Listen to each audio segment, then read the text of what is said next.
ಮೊನ್ನೆ ಬಳ್ಳಾರಿಯಲ್ಲಿ ನಡೆದಿರುವಂತ ಘಟನೆನೂ ಕೂಡ ನಾನು ಬಳ್ಳಾರಿ ಚಿತ್ರದುರ್ಗದಲ್ಲಿ ಎಂಎಲ್ಸಿ ಕೆಎಸ್ ನವೀನ್ ತೀವ್ರ ಆಕ್ರೋಶ. ಬಳ್ಳಾರಿ ಗಲಭೆ ಪ್ರಕರಣದಲ್ಲಿ ಸಚಿವ ಜಮೀರ್ ಅಹಮದ್ ಖಾನ್ ಮೇಲೆ ಎಫ್ಐಆರ್ ಹಾಕಿ ಕಾಂಗ್ರೆಸ್ ಸರ್ಕಾರ ಗಂಡಸ್ತನ ತೋರಿಸಬೇಕು ಎಂದ ನವೀನ್.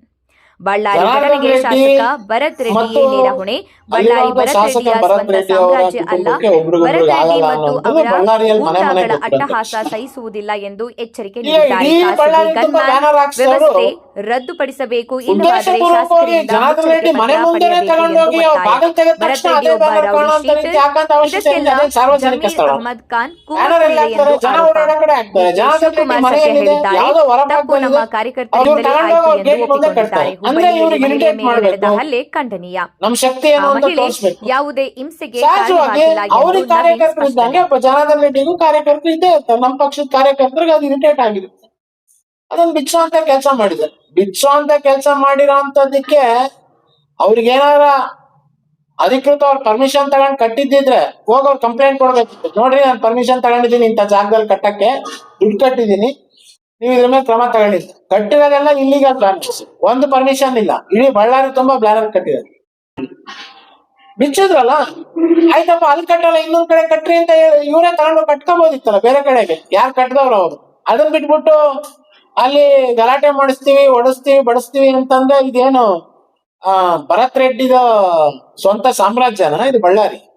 ಭರತ್ ರೆಡ್ಡಿ ಮತ್ತು ಭರತ್ ರೆಡ್ಡಿ ಗೂಂಡಾಗಳು ಏನ್ ಬೇಕೋ ಅದನ್ನ ಮಾಡ್ಬೋದು ಅನ್ನೋಂತ ರೀತಿಯಲ್ಲಿ ಕರ್ನಾಟಕದ ಕಾನೂನು, ಕರ್ನಾಟಕದ ಪೊಲೀಸ್ ಇಲಾಖೆ ಇನ್ನು ಇದೆ ಅನ್ನುವಂಥದ್ದನ್ನ ಧಿಕ್ಕರಿಸಿ ಅವ್ರ ರೀತಿ ಮಾಡ್ತಾ ಇದ್ದಾರೆ. ಒಬ್ಬ ಗನ್ಮೆನ್, ಖಾಸಗಿ ಗನ್ಮೆನ್ ಫಸ್ಟ್ ಆಫ್ ಆಲ್ ಯಾಕೆ ಬೇಕು? ನಾನು ಹೇಳ್ತೀನಿ, ಸರ್ಕಾರ ಖಾಸಗಿ ಗನ್ಮೆನ್ಗಳೆಲ್ಲ ತೆಗೆದಾಕ್ಬೇಕು. ಇಲ್ಲ, ಖಾಸಗಿ ಗನ್ಮೆನ್ಗಳು ಅವಶ್ಯಕತೆ ಇದೆ ಅಂತ ಸರ್ಕಾರಕ್ಕೆ ಅನ್ನಿಸ್ಬೇಕು. ಹೌದು, ಅವ್ರ ಜೀವಕ್ಕೆ ಅಪಾಯ ಇದೆ, ನಮ್ ಕೈ ಪೊಲೀಸ್ ಕೊಡಕ್ಕಾಗಲ್ಲ, ಹಂಗಾಗಿ ನೀವು ಇಟ್ಕೊಳ್ಳಿ ಅಂತ ಹೇಳ್ಬೇಕು. ಅವರಿಂದ ಮುಚ್ಚಳಿಕೆನೋ ಅಂಡರ್ಟೇಕಿಂಗ್ ಇವರಿಂದ ಏನಾರ ಆದ್ರೆ ಅದ್ರ ಪೂರ್ತಿ ಹೊಣೆಗಾರಿಕೆ ನಿಮ್ಮ ಮೇಲೆ ಇರುತ್ತೆ ಅನ್ನೋಂಥದ್ದನ್ನ ಅವ್ರ ಅಂಡರ್ಟೇಕಿಂಗ್ ತಗೊಳ್ಳೋಂತ ಏನಾರ ಒಂದು ಕಾನೂನು ತರಬೇಕು.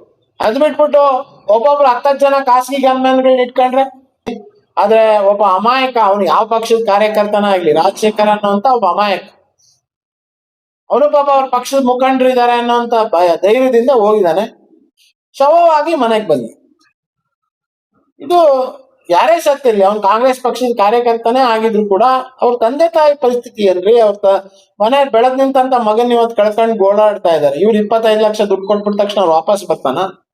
ನಾನೇ ಅಂತೀನಿ, ಇದಕ್ಕೆ ಸಂಪೂರ್ಣ ಹೊಣೆಗಾರಿಕೆ ಭರತ್ ರೆಡ್ಡಿನೇ. ಇದಕ್ಕೆ ಕುಮ್ಮಕ್ ಕೊಡ್ತಾ ಇರುವಂತ ಆ ಜಿಲ್ಲೆಯ ಉಸ್ತುವಾರಿ ಸಚಿವಾದಂತ ಜಮೀರ್ ಅಹಮದ್ ಅವರೇ. ಇವರಿಬ್ರು ಮೇಲೂ ಕೇಸ್ ಹಾಕ್ಬೇಕು, ತಕ್ಷಣ ಭರತ್ ರೆಡ್ಡಿನ ಬಂಧಿಸ್ಬೇಕು. ಮತ್ತೆ ಭರತ್ ರೆಡ್ಡಿ ಸಹಚರರು ಏನಿದ್ದಾರೆ ಅವರೆಲ್ಲರ ಮೇಲೆ ಕ್ರಮ ತಗೊಂಡು ಬಳ್ಳಾರಿಯಲ್ಲಿ ಶಾಸಕ ಯಾರಾದ್ರೂ ಪರವಾಗಿಲ್ಲ, ಕಾನೂನಿಗೆ ಧಕ್ಕೆ ತರುವಂತ ಕೆಲಸ ಮಾಡಿದ್ಮೇಲೆ ಅವ್ರು ಕಠಿಣ ಕ್ರಮ ತಗೊಂತೀವಿ ಅನ್ನುವಂತ ರೀತಿಯಲ್ಲಿ ಗಂಡಸ್ತನ ತೋರಿಸ್ಬೇಕು. MLA ಏನಲ್ಲ ರೀ, ಅವನೊಬ್ಬ ರೌಡಿ ಶೀಟರ್ ಇದ್ದಾನೆ. DK ಶಿವಕುಮಾರ್ ರಾಜ್ಯದ ಉಪಮುಖ್ಯಮಂತ್ರಿಯಾಗಿ ಅವ್ರು ಕಾಂಗ್ರೆಸ್ ಪಕ್ಷದ ಅಧ್ಯಕ್ಷರಾಗಿ ಸತ್ಯನ ಮಾತಾಡಿದ್ದಾರೆ. ಅವ್ರು ಒಪ್ಕೊಂಡಿದ್ದಾರೆ, ನಮ್ಮ ಪಕ್ಷದ ಕಾರ್ಯಕರ್ತ ತಪ್ಪಾಗಿದೆ, ನಮ್ ಗೃಹ ಸಚಿವರು ಸೂಕ್ತವಾಗಿ ಇದಕ್ಕೆ ಇದನ್ನ ಮಾಡಿಲ್ಲ ಅನ್ನೋದು ಅದು ರಾಜ್ಯಕ್ಕೆ ಗೊತ್ತಿರೋ ಅಂತದ್ದು. ಒಬ್ಬ ಗೊತ್ತಿಲ್ಲ ಅನ್ನುವಂತ ಮಂತ್ರಿ ಯಾರು ಇದ್ದಾರೆ ಅಂತಂದ್ರೆ ಈ ರಾಜ್ಯದಲ್ಲಿ ಗೃಹ ಸಚಿವರು ಅಂತ ಹೇಳಿ ನೀವು ಯಾರನ್ನ ಕೇಳಿದ್ರು ಕೂಡ ಹೇಳ್ತಾರೆ. ನಿನ್ನೆ ಹುಬ್ಳಿಯಲ್ಲಿ ಆ ಮಹಿಳೆಯನ್ನ ವಿವಸ್ತ್ರಗೊಳಿಸಿ ಪೊಲೀಸ್ ಜೀಪ್ ಅಲ್ಲಿ ತಳ್ಸಿರೋ ಅಂತ ಅವ್ರು ಹೇಳ್ತಾರೆ. ಕಮಿಷನರು ಆ ಮಹಿಳೆ ಬಟ್ಟೆ ಬಿಚ್ಚಿದ್ಲು, ತಾನೇ ಬಟ್ಟೆ ಬಿಚ್ಚಿದ್ಲು. ಅದು ಒಬ್ಬ ಪೊಲೀಸ್ ಅಧಿಕಾರಿಯಾಗಿ ಒಬ್ಬ ಮಹಿಳೆ ಮೇಲೆ ಆ ತರದ ಆರೋಪ ಮಾಡ್ತಾ ಇರೋಂಥದ್ದು ಖಂಡಿತ ನಾಗರಿಕ ಸಮಾಜ ಒಪ್ಪುವಂತ ಉತ್ತರ ಅಲ್ಲ. ಆಗ ಕೆಲವು ಸುಳ್ಳು ಮತದಾರರನ್ನ ಸೇರಿಸುವಂತದಕ್ಕೆ ಪ್ರಯತ್ನ ನಡೆದಿತ್ತು ಅನ್ನೋಂಥದ್ರ ಮೇಲೆ ಆ ಮಹಿಳೆ ಪ್ರತಿಭಟನೆ ಮಾಡಿದ್, ಸುಜಾತ ಅವರು.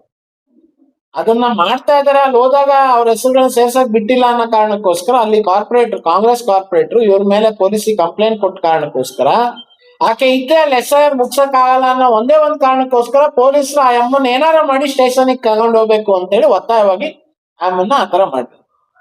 ನಾನ್ ಕೇಳೋಂಥದ್ದು, SIR ಗೆ ಸಂಬಂಧಪಟ್ಟಾಗ ಇರೋಂಥ ವಿಷಯ ಅಲ್ಲೇ ಬಗೆಹರಿಸ್ಬೇಕಲ್ಲ, ಪೊಲೀಸ್ ಸ್ಟೇಷನ್ಗೆ ಕರ್ಕೊಂಡು ಹೋಗುವಂತ ಅವಶ್ಯಕತೆ ಏನಿದೆ? ಒಳ್ಳೆ ಪ್ರಾಣಿಗಳನ್ನ ತುಂಬಲ್ಲ ನಮ್ಮಲ್ಲಿ. ಆ ತರ ಒಂದ್ ಹೆಂಗ್ಸನ್ನ ನೀವು ವೆಹಿಕಲ್ ಒಳಗಡೆ ದಬ್ಬಿ ಅಷ್ಟೊಂದ್ ಜನ ಪೊಲೀಸರು ತಗೊಂಬಂದ್ ದಬ್ಬಿ ಒಳಗಡೆ ಹಾಕಿ ಹಿಂಸೆ ಕೊಟ್ಟು ಆ ಅಮ್ಮನ ಸ್ಟೇಷನ್ಗೆ ಕರ್ಕೊಂಡು ಹೋಗುವಂಥದ್ದು ಏನ್ ಮಾಡಿದ? ಎಳೆ ಕೊಲೆ ಮಾಡಿದ್ಲ ಅಲ್ಲಿ, ಅಥವಾ ಕಳ್ತನ ಮಾಡಿದ್ಲ, ಅಥವಾ ಯಾರಿಗಾರ ಅಲ್ಲಿ ಜಗಳ ನಡೆದಿತ್ತ?